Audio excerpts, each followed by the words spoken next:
Hey guys, how's it going? Thanks for stopping by. So on my list for fire starting goals, one of them is fat wood, and I also got char cloth. Flint and steel I still need yet to do, but I finally got some fat wood. I've had some fat wood before, but it wasn't that good. It was kind of a little bit on the dry side, and I found some on our pine tree. It took some old branch stubs that have been sitting for a while, and there was some kind of sap going on inside the wood to make it fat wood, but wasn't that good. And I ordered a piece from across seas, and that thing was horrible. But then I found some inside of Canada. Now I live in BC. That I should be able to find this stuff, but I have not been having very much luck with it. So here is the stuff that I bought inside of Canada. Don't know exactly where it came from, but it's better than the stuff I've had. And see if I can give you a close-up look of one of the better pieces here. See, it's got that nice amber look. So it's pretty good. But I bet I could find more. It just hasn't happened yet. So you remember when I made my Hobo Stove, and then I used this top piece here that I got off the bottom of a fruit basket. It's in there pretty firm. You really got to jerk it out, so it's in there pretty strong. And as I've said before, you can just use tent pegs, nails, screws, different. There's these holes make it where you can put a whole lot of stuff on here if you want, like I did with my little L bars.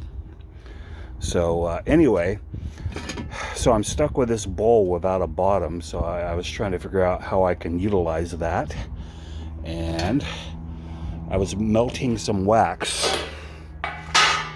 and I took the bowl and put a little buddy burner. Let me go down here. Here's what was left over. So I was melting just a little bit of wax.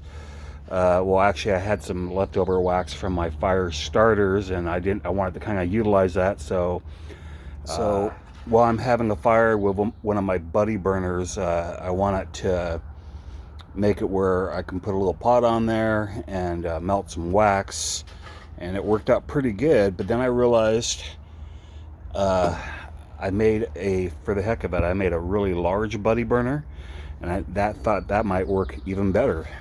And this is not the original setup, so it looks like it's not working for this. But hold on, let me get the pan that I was using the other night for this. So this is kind of a pan I've been putting buddy burners and empty tuna cans, making little fires. So I was trying to melt some wax, and I put a short one in there, and then I put this thing on top. But then I remembered I had this bigger can, so I put that right in there, and worked out perfectly. So for my first fat wood fire, to get the fat wood, you take the back of your knife and just scrape on the fat wood until you got a real light substance like this. And that's what I did, and I didn't do it on camera because a little bit time consuming. It takes some work. And some of the cheapest knives have the sharpest back. Like this, got this President's Choice little steak knife for like $2 at the grocery store. Really great knife, but the back of it is really sharp. And like a back of an old broken pair of scissors. There's just some of the crappiest knives have the sharpest backs, and it's basically one that hasn't been smoothed out at the factory, and that works great for scraping, and then also works great for the ferro rod. This is a good striker for the ferro rod as well. So let's go ahead and fire this up and see what happens. Okay, so happy Fire It Up Fatwood Friday. Let's go ahead and fire this thing up.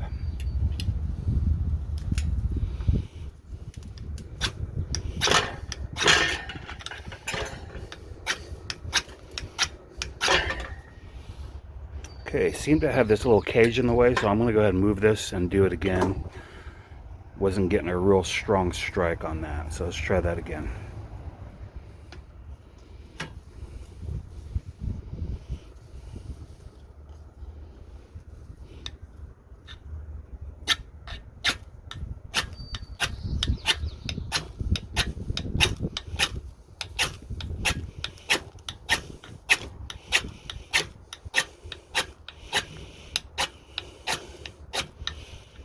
Okay, took a bunch of strikes, but we got it, and then we'll see if this will start the buddy burner.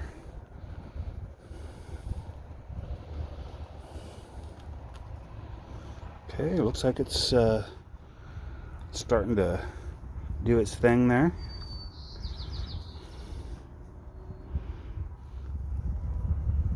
All right, so now I'm going to put that cage back on, and I got this new kettle here. This is called Camel Wheel. Let me show you comes in this nice little cloth bag, and this is actually a Japanese designed camp kettle.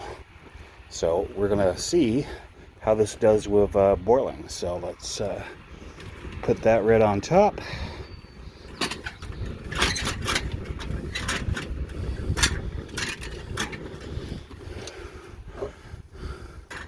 I'm going to put this grate on top so it fits a little better. The one little cage works pretty good for the bigger pots, but the smaller ones, you could just put a piece of mesh on there, like I've done right there. So let's just go ahead and see if this will boil.